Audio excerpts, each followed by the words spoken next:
This is a model of the pace car from the 2003 Indy 500. It's the Chevy SSR, which stands for Super Sports Roadster. Like the Chrysler PT Cruiser, it started out as a retro design show car, but wound up slated for production. It's due in dealerships soon. As GM puts it, it's the Chevy that loves to play.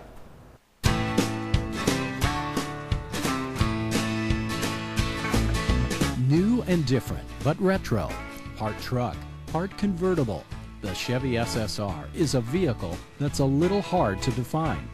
Everyone's trying to figure out what the SSR really is. And it certainly has retro to it. It has a pickup truck element to it. Some people even think, well, it's a sports car because it has two seats and the top goes down. But I think it's really a street rod pickup truck because it has that pickup truck platform, big V8 engine, makes all the right noises, and it does have a little bit of a bed in the back. This SSR was one of the first 25 vehicles produced.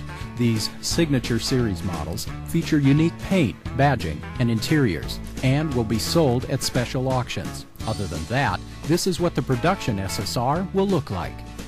The body-on-frame platform is borrowed from the Chevy Trailblazer SUV. It's been shortened 13 inches, yet keeps the stock width and track.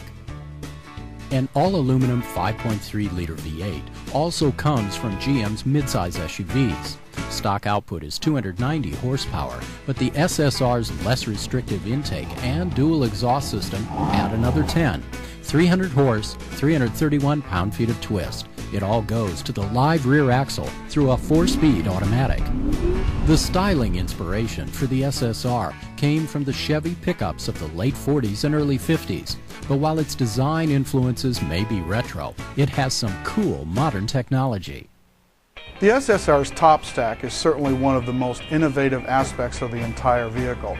It's a two-piece hardtop design that does a nice job of just clamshelling down right into the bucket that sits behind the seats and in front of the bed. And I think is one of the SSR's very best attributes. The disappearing hardtop is trick, but the extra chassis stiffening it requires makes the SSR tip the scales at over 4,700 pounds. Those 300 horses are working hard.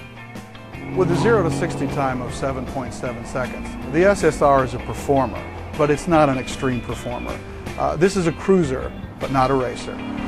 As for stopping and turning, the SSR is nobody's sports car.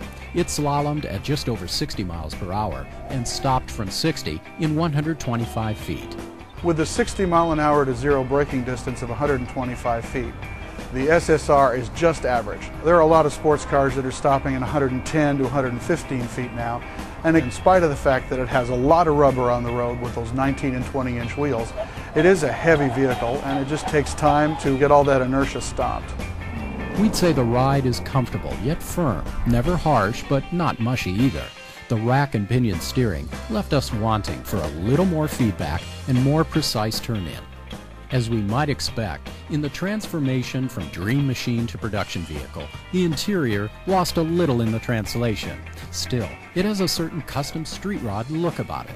The firm supported power seats are nicely stitched, high-quality leather, but the rest of the plastic surfaces feel, well, a bit plasticky. The audio and climate controls are also borrowed from the GM SUVs. For what the SSR costs, starting at $41,900, averaging about $45,000, we feel that it falls a little bit short in terms of fit and finish and some of the plastics used, particularly in the interior. Also in the rear deck area, the way it's trimmed out, we don't feel that befits a street rod that costs somewhat near $50,000. New, different, and fun to drive. Curious departure or the next big thing? Buyers will decide. Niche cars have not done too well lately. This is new territory for Chevrolet, and we'll just have to see how well it does. The notion of a two-seat convertible pickup retro street rod is definitely something new, and new vehicle forms are interesting and fun and good to experiment with. The SSR is an all-new expression of a lot of Chevy's heritage, but we wonder why they didn't focus on reviving another brand icon they already had. Chevrolet is working very hard to create an image and an identity for this new SSR brand. Yet at the same token, it just pitched 35 years worth of Camaro history right off a cliff. So we have to wonder, could they have taken the development money that was invested in the SSR and put it into a Camaro that was a very viable product in today's term and been able to continue to capitalize on that 35 years of history? I think only the marketplace will tell us which was the better move.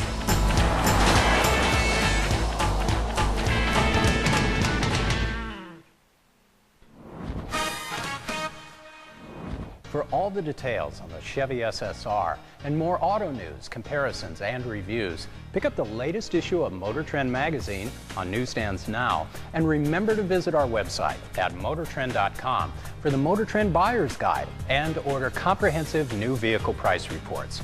We only had time to show you a glimpse of this great collection, so make a point of seeing the Peterson Auto Museum for yourself when you visit California. For all of the editors at Motor Trend, I'm John Mathias. Thanks for joining us. We'll see you on the next Motor Trend Television.